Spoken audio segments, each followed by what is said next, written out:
பிதா, குமாரன், பரிசுத்த ஆவியராகிய கடவுளின் திருநாமத்திற்கு மாட்சிமை உண்டாவதாக. நாம் கடவுளை தொழுவோம்.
கர்த்தருக்கு பயப்படுகிறவர்களே, கர்த்தரை துதியுங்கள்.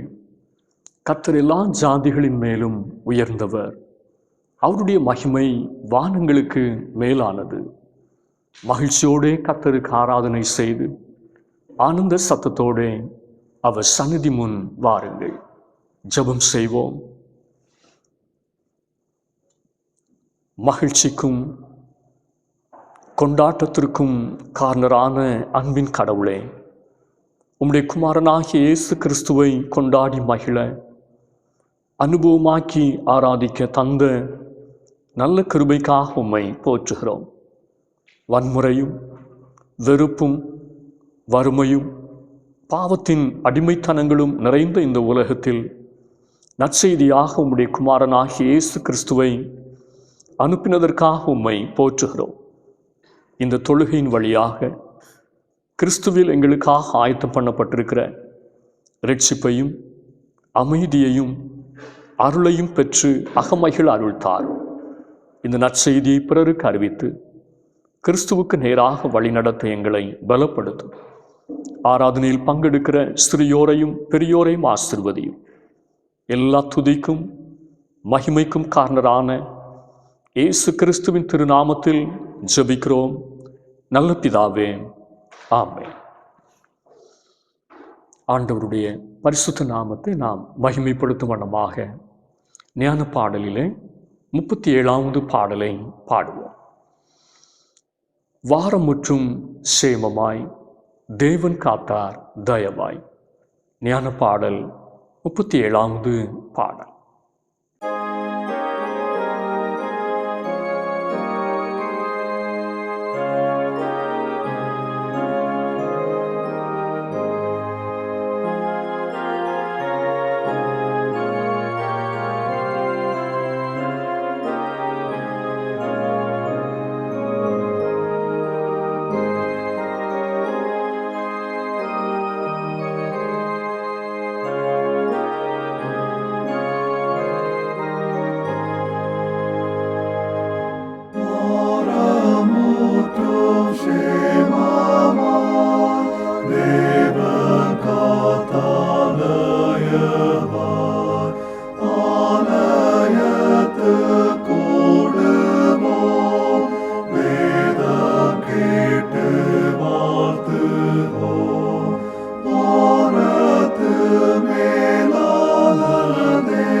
இந்த நாளுக்குரிய திருமுறை பாடத்தை நாம் படிக்க கேட்போம்.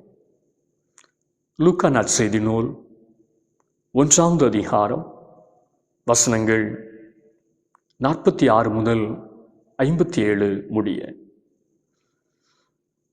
அப்பொழுது மரியாள், என் ஆத்துமா கர்த்தரை மகிமைப்படுத்துகிறது, என் ஆவி என் இரட்சகராகிய தேவனில் களி கூறுகிறது.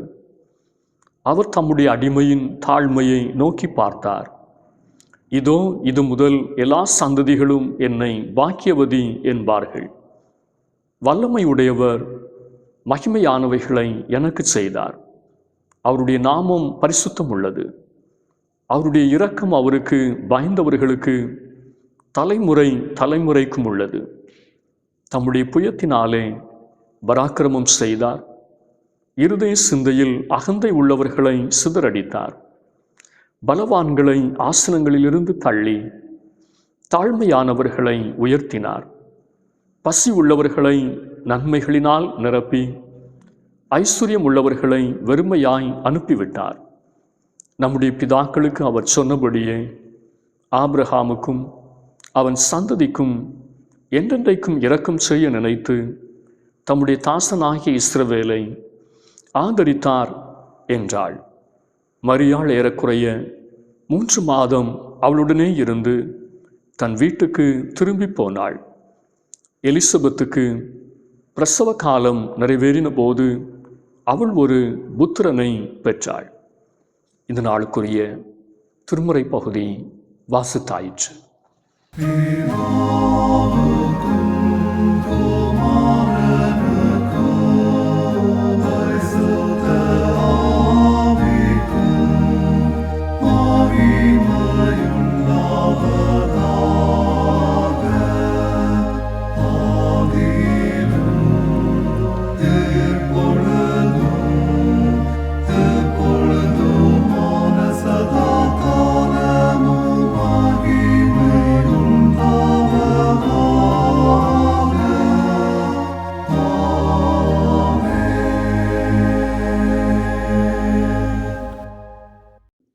ஆண்டவருடைய அருள் வார்த்தையை கேட்க நாம் ஆயத்தப்படும் வண்ணமாக எழுப்புதல் பாடலிலே என் மெய்ப்பராய் இயேசு இருக்கின்ற போது என்கிற பாடலை நாம் உற்சாகமாய் பாடுவோம்.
ஆசீர்வாதமான இந்த நாளுக்காக நாம் ஆண்டவரை ஸ்தோத்திரிப்போம். நற்செய்தியை கொண்டாடுதல். எலிசபெத்துடன் மரியாளின் சந்திப்பு என்கிற தலைப்பிலே நாம் இந்த நாளிலும் கர்த்தருடைய வார்த்தையை தியானிக்க போகிறோம். தியான வசனம் லூக்கா நற்செய்தி நூல் 1வது அதிகாரம் 49வது வசனம். வல்லமை உடையவர் மகிமையானவைகளை செய்தார், அவருடைய நாமம் பரிசுத்தம் உள்ளது. இந்த நாளுக்குரிய நற்செய்தி பாடத்தில் வயது முதிர்ந்த உறவினரான எலிசபெத்தை வாலிப மரியாள் சந்தித்த வரலாற்று சிறப்புமிக்க நிகழ்வு இடம்பெற்றிருக்கிறது.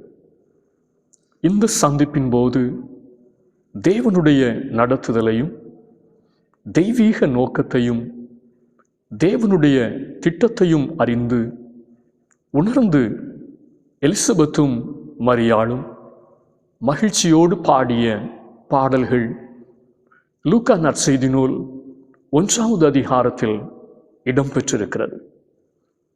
இந்த உலகத்தில் ஒவ்வொரு நாளும் எத்தனையோ சந்திப்புகள் நடைபெறுகிறது. சில சந்திப்புகள் நட்பை மலரச் செய்கிறது. திருமறையில் தாவீது யோனத்தானின் சந்திப்பு. சில சந்திப்புகள் அன்பை மலரச் செய்கிறது. திருமறையில் யாக்கோபு ராகேலின் சந்திப்பு. சில சந்திப்புகள் மோதலை ஏற்படுத்துகிறது. திருமறையில் ஏசபேல் ராணி யெகூவின் சந்திப்பு. சில சந்திப்புகள் வாழ்வில் பெரிய திருப்பத்தை ஏற்படுத்துகிறது.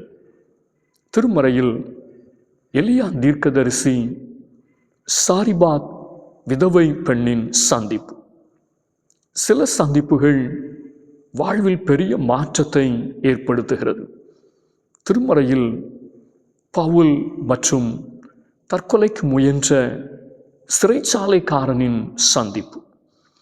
எல்லாவற்றுக்கும் மேலாக ஆண்டவர் இயேசு கிறிஸ்துனுடைய சந்திப்பு புது வாழ்வையும் புது நம்பிக்கையையும் பாவத்தில் விழுந்து போன மனுக்குலத்திற்கு தந்து கொண்டிருக்கிறது. இந்த நற்செய்தியை 2000 வருடங்களுக்கு முன்பே எலிசபெத்தும் மரியாளும் சந்தித்த போது கொண்டாடி மகிழ்ந்தார்கள். பொதுவாக பெண்கள் 2 பேர் சந்திக்கும் போது என்ன பேசுவார்கள்? ஊர்க்கதையை பேசுவார்கள், அடுத்த வீட்டு கதையை பேசுவார்கள், சொந்த கதையை பேசுவார்கள், சோக கதையை பேசுவார்கள். இளவயது மரியாளும் முதிர் வயதான எலிசபெத்தும் கர்த்தர் தங்களுக்கு செய்தவைகளை பேசினார்கள். கர்த்தருடைய மகத்துவங்களை பேசினார்கள். நற்செய்தியாம் கிறிஸ்துவின் வருகையை கொண்டாடி மகிழ்ந்தார்கள்.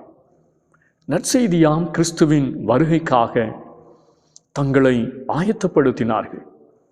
கிறிஸ்து இயேசுவின் வருகையில் நாம் ஒவ்வொருவருக்கும் நற்செய்தி உண்டு. கிறிஸ்துவின் வருகையின் நற்செய்தியை கொண்டாட வேண்டும். ஏன்?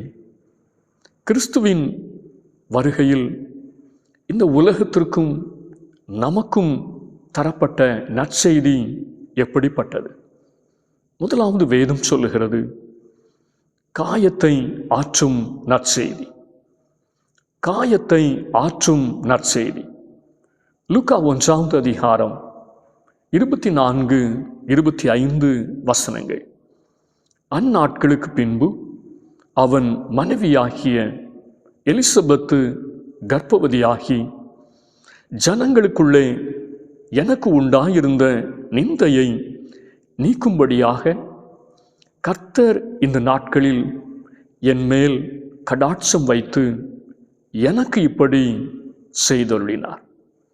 ஜனங்களுக்குள்ளே எனக்கு உண்டாயிருந்த நிந்தையை நீக்கும்படியாக கர்த்தர் கடாட்சம் பாராட்டினார். சகரியாவும் எலிசபெத்தும் ஆசாரிய வகுப்பை சார்ந்தவர்கள்.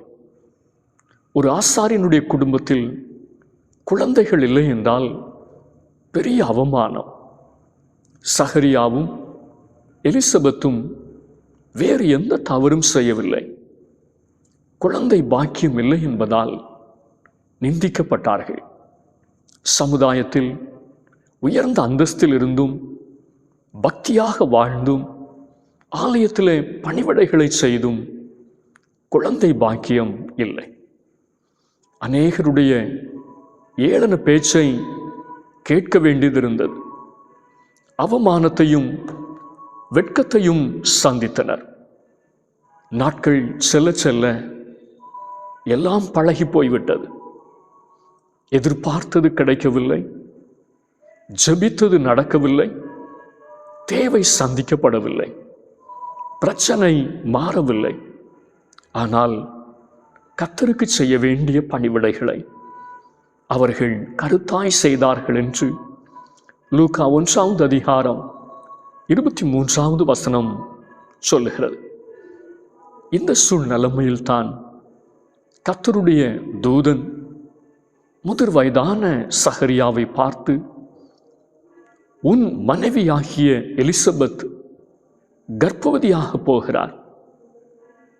கர்த்தருடைய வழியை ஆயத்தப்படுத்துவதற்காக ஒரு குழந்தையை கர்த்தர் உனக்கு தரப்போகிறார் என்று ஏசாயா தீர்க்கதரிசியினால் 600 வருடங்களுக்கு முன்பு ஏசாயா 40, 3 முதல் 5 வசனங்களில் சொல்லப்பட்ட தீர்க்க தரிசனம் உங்கள் குடும்பத்தின் வழியாய் நிறைவேறப் போகிறது என்று சொன்னபோது அந்த வீட்டாரால், அந்த முதிர் வயதான கணவன் மனைவியால் அதை நம்பவே முடியவில்லை. அந்த நற்செய்தி அவர்களுக்கு அதிர்ச்சியும் ஆச்சரியமாயிருந்தது. கர்த்தர் சொன்னபடியே சகரியாவின் மனைவி எலிசபெத் கருவுற்ற போது அவர் சொன்ன வார்த்தை, ஜனங்களுக்குள்ளே எனக்கு உண்டாயிருந்த நிந்தையை நீக்கும்படியாக கர்த்தர் இந்த நாட்களில் என் மேல் கடாட்சம் வைத்து எனக்கு இப்படி செய்தருளினார். ஏளனமாய் பேசும் உலகில், காயப்படுத்தும் உலகில், நிந்திக்கும் மனிதர்களின் நடுவில் நாம் காயமாற்றுபவர்களாக இருக்க வேண்டும். பிறரை தேற்றுபவர்களாக இருக்க வேண்டும். கிறிஸ்துவின் நற்செய்தியாக இருக்க வேண்டும்.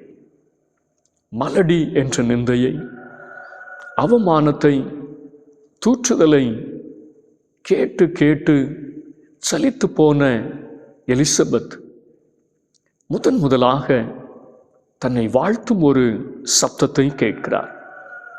அதுதான் மரியாளின் வாழ்த்து. லூக்கா 1 அதிகாரம் 39-40 வசனங்கள். கிறிஸ்துவின் நற்செய்தி காயத்தை ஆற்றும் நற்செய்தி. நடக்க முடியாததை செய்து முடிப்பவர் கர்த்தர். சாத்தியமே இல்லாததை சாத்தியமாக்குபவர் கர்த்தர். நானும் நீங்களும் பிறர் காயத்தை ஆற்றும் நற்செய்தியாளர்களாக இருக்க வேண்டும். கர்த்தர் செய்வார், கர்த்தர் தருவார், கர்த்தர் பார்த்து கொள்ளுவார், கர்த்தர் ஆசீர்வதிப்பார். கவலைப்படாதிருங்கள், சந்தோஷமாயிருங்கள் என்ற நற்செய்தியை நாம் பிறரோடு இந்த கிறிஸ்து பிறப்பு காலங்களில் பகிர்ந்து கொள்ளுவோம். நற்செய்தியை கொண்டாடுவோம். இரண்டாவதாக, கிறிஸ்துவின் நற்செய்தி எப்படிப்பட்டது? தியாகத்தை உணர்த்தும் நற்செய்தி. தியாகத்தை உணர்த்தும் நற்செய்தி. லூக்கா 1 அதிகாரம் 42-43 வசனங்கள். உரத்த சத்தமாய், ஸ்திரீகளுக்குள்ளே நீ ஆசீர்வதிக்கப்பட்டவள், உன் கர்ப்பத்தின் கனியும் ஆசீர்வதிக்கப்பட்டது. என் ஆண்டவருடைய தாயார் என்னிடத்தில் வந்தது எனக்கு எதினால் கிடைத்தது? ஒரு சாதாரண பெண் ஆசீர்வதிக்கப்பட்டது எப்படி? ஆண்டவருடைய தாயாராக மாறியது எப்படி? கிறிஸ்துவின் தியாகம், கடவுளின் அன்பு, சகல மகிமையும் பொருந்திய பிதாவாகிய தேவனின் ஒரே பேரான குமாரன் கன்னியின் வயிற்றில் கருவானார். எவ்வளவு பெரிய ஆச்சரியம்! இயேசு கிறிஸ்து தன் மகிமையை துறந்தார், பரலோகத்தை துறந்தார், சிங்காசனத்தை துறந்தார், கன்னியின் வயிற்றை தெரிந்து கொண்டார், மனுஷர் சாயலானார். பிலிப்பியர் 2 அதிகாரம் 5-8 வசனங்கள் கிறிஸ்து இயேசுவின் உன்னதமான தாழ்மையையும் தியாகத்தையும் எடுத்து காண்பிக்கிறது. கிறிஸ்து பிறப்பு கடவுளின் தியாகத்தை, தாழ்மையை, அன்பை உணர்த்தும் நற்செய்தியாகும். கிறிஸ்து இயேசுவின் தியாகத்தையும் அன்பையும் உணர்ந்து கிறிஸ்து பிறப்பு காலங்களை மகிழ்ச்சியோடு கொண்டாடுவோம். நாமும் கிறிஸ்துவின் நற்செய்தியான தியாகத்தையும் அன்பையும் வெளிப்படுத்துவோம். கடைசியாக, நாம் கொண்டாட வேண்டிய கிறிஸ்துவின் நற்செய்தி எது? சுயத்தை அகற்றும் நற்செய்தி. சுயத்தை அகற்றும் நற்செய்தி. கிறிஸ்துவின் நற்செய்தி எப்படிப்பட்டது? சுயத்தை அகற்றும் நற்செய்தி.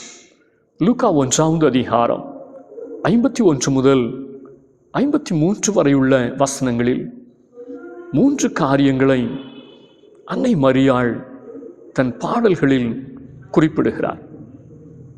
1, இருதய சிந்தையில் அகந்தை உள்ளவர்களை சிதறடித்தார். 2, பலவான்களை ஆசனங்களிலிருந்து தள்ளினார். 3, ஐஸ்வர்யம் உள்ளவர்களை வெறுமையாய் அனுப்பிவிட்டார். இருதயத்தில் அகந்தையும், பலத்தில் பெருமையும், ஐஸ்வர்யத்தின் மேட்டிமையும் சுயத்தின் வெளிப்பாடு. தேவன் சுயத்தை அகற்றுகிறவர். தேவன் சுயநலத்திற்கு எதிரானவர். சுயம் பாவத்தின் பிறப்பிடம். சாத்தான் சுயநலத்தின் அதிபதி. கிறிஸ்துவின் வருகை நாம் சுயத்தை அகற்ற விரும்புகிறது. சுயப்பெருமை, அகங்காரம், நான் என்ற எண்ணம் ஆகியவற்றை களைந்து அன்னை மரியாளை போல அவர் தம்முடைய அடிமையின் தாழ்மையை நோக்கி பார்த்தார் என்று தேவ சமூகத்தில் நம்மை தாழ்த்தவும் அர்ப்பணிக்கவும் கடமைப்பட்டிருக்கிறோம். அப்பொழுது கிறிஸ்து பிறப்பு காலங்கள் நமக்கு மகிழ்ச்சியாய் மன நிறைவாய் அமையும். கிறிஸ்து பிறப்பின் நற்செய்தி காயத்தை ஆற்றும் நற்செய்தி, தியாகத்தை உணர்த்தும் நற்செய்தி, சுயத்தை அகற்றும் நற்செய்தி. அந்த நற்செய்தியை சொந்தமாக்குவோம், கொண்டாடுவோம், பறைசாற்றுவோம். இந்த வார்த்தைகளால் ஆண்டவர் நம் ஒவ்வொருவரையும் ஆசீர்வதிப்பாராக. ஆமென். ஆராதனைக்கு நிறைவு பாடலாக ஞான பாடலிலே 102வது பாடலை பாடுவோம். நள்ளிரவில் மாத்தெளிவாய். ஞான பாடலிலே 102வது பாடல்.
Sando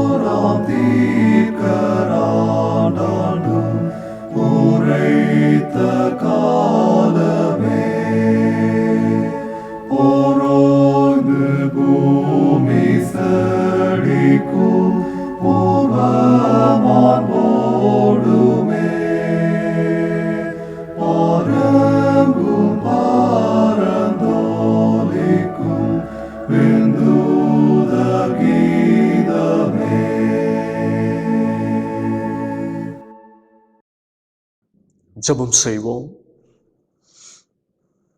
மகா பரிசுத்தமும் கிருபையும் நிறைந்த எங்கள் அன்பின் பரலோக பிதாவே, உம்முடைய ஒரே குமாரனாகிய இயேசு கிறிஸ்துவை கிருபை பொருந்தினவராக இந்த மண்ணுலகிற்கு அனுப்பி தம்முடைய அன்பை விளங்க பண்ணினபடினாலே உம்மை நன்றியோடு துதிக்கிறோம், ஸ்தோத்திரிக்கிறோம். கிறிஸ்து பிறப்பினுடைய நற்செய்தி எல்லா ஜனத்தினுடைய வாழ்க்கையிலும் காயத்தையும் நிந்தனையையும் அவமானத்தையும் ஆற்றும் நற்செய்தியாக தந்திருக்கிறீர்.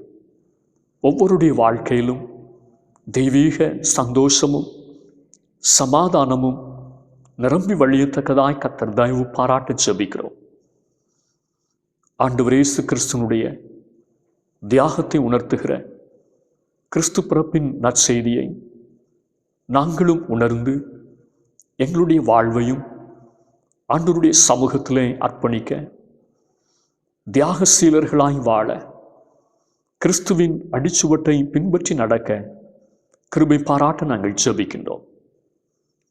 எங்களுடைய வாழ்க்கையில் இருக்கும் சுயத்தையும் தேவனுக்கு பிரியமில்லாத காரியங்களையும் அகற்றும் கிறிஸ்துவாகிய நற்செய்தியை எங்கள் உள்ளத்திலே ஏற்றுக்கொண்டு கர்த்தருக்கென்று வாழ்ந்திருக்க கர்த்தர் தயவு பாராட்டுவீராக.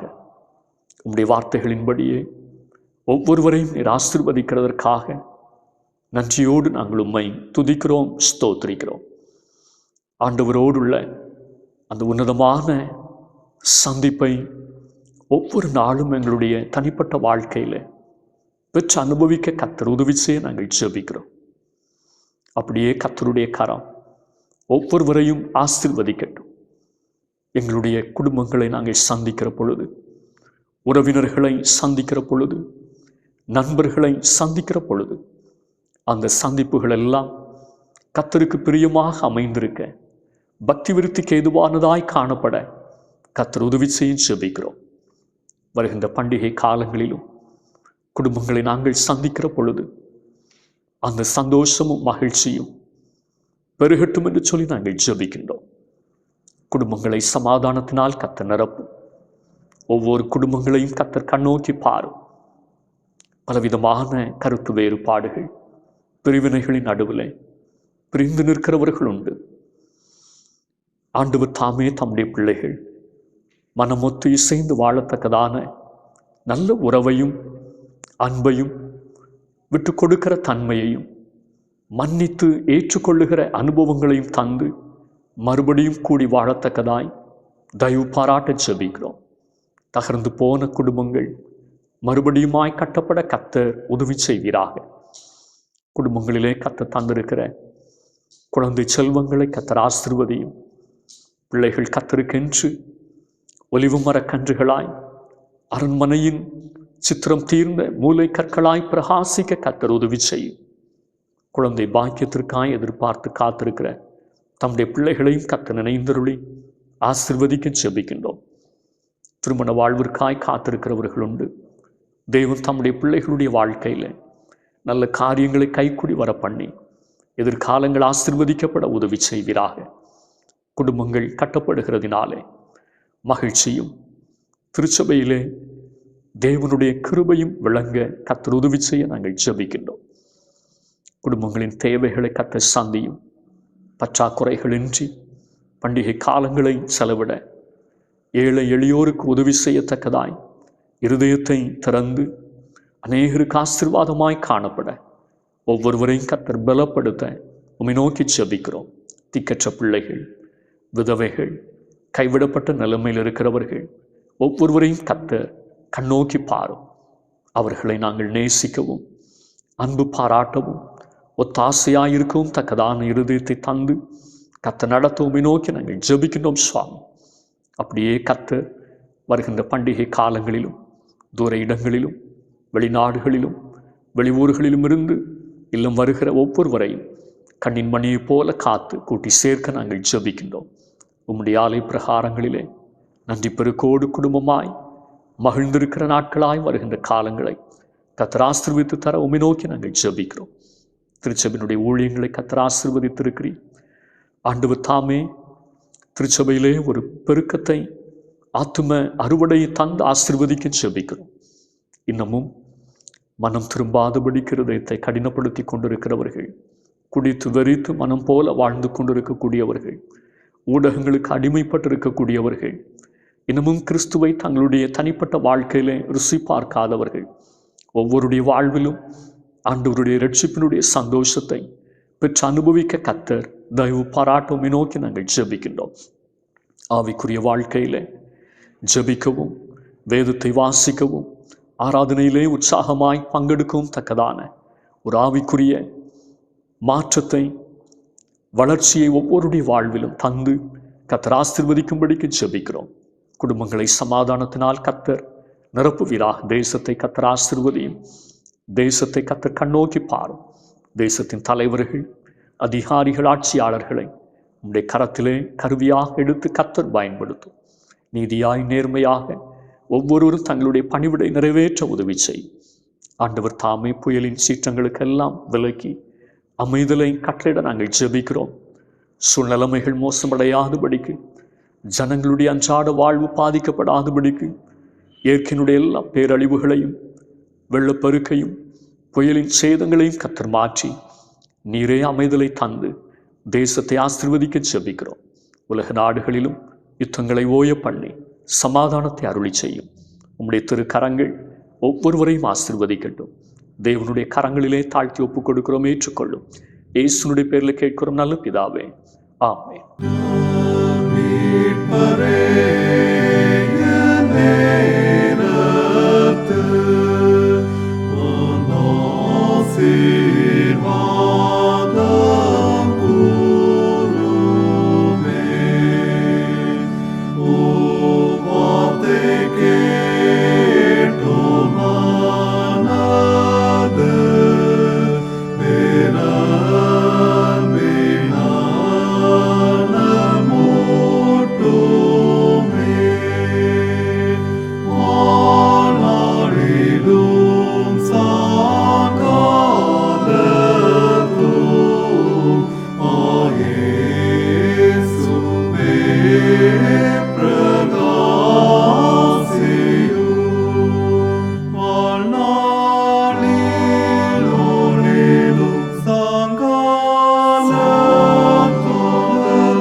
நம்முடைய ஆண்டவராகிய இயேசு கிறிஸ்துவின் கிருபையும், பிதாவாகிய தேவனுடைய அன்பும், பரிசுத்த ஆவியானுடைய ஐக்கியமும் சிநேகமும் நம் அனைவரோடும் இன்றும் என்றும் சதா காலங்களிலும் நிறைவாய் தங்கியிருப்பதாக.